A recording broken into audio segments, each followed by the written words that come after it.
Now, I want you to try to imagine Bush's head of the Civil Rights Division not prosecuting Klanners when they engage in voter intimidation.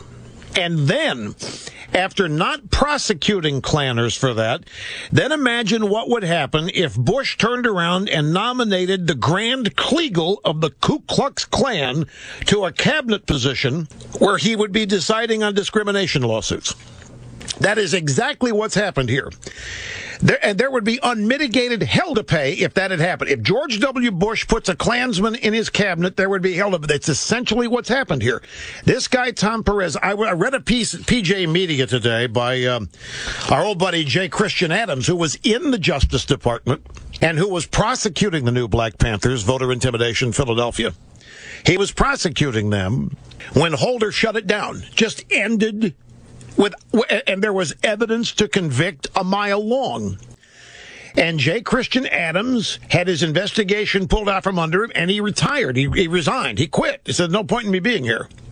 And the way this is, the PJ Media has written this up is this way. Today, President Obama has issued a challenge to Republican senators. In nominating Tom Perez as labor secretary, he implies that Senate Republicans don't have either the guts or the organizational skill to stop it. And this guy, Tom Perez, is a Hugo Chavezite, maybe the most radical left-wing cabinet member in history. J. Christian Adams' book, Injustice, exposing the racial agenda of the Obama Justice Department, he described this guy, Perez. But the new Black Panther case is just one case that this guy was involved in. I remember, we're talking about radical leftists and what they do, and the umbrella for this is what happened in Cyprus. Because it is a very logical question. Could that happen here? I mean, you've heard Jesse Jackson demand that the government just go grab people's pension funds. We've heard discussion of how the government might buy, quote unquote, your 401k from you, give you the equivalent value of it now, promise you 1 to 3% annual interest on it, but eliminate the tax deduction for your annual contribution because they can't afford it.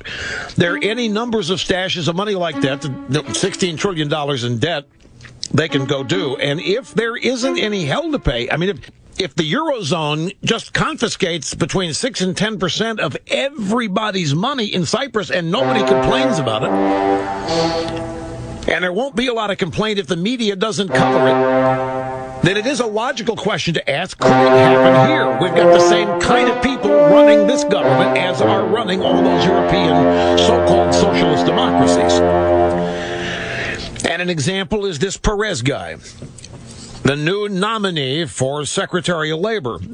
And again, the new Black Panther case was just one small part of his tenure at the Justice Department.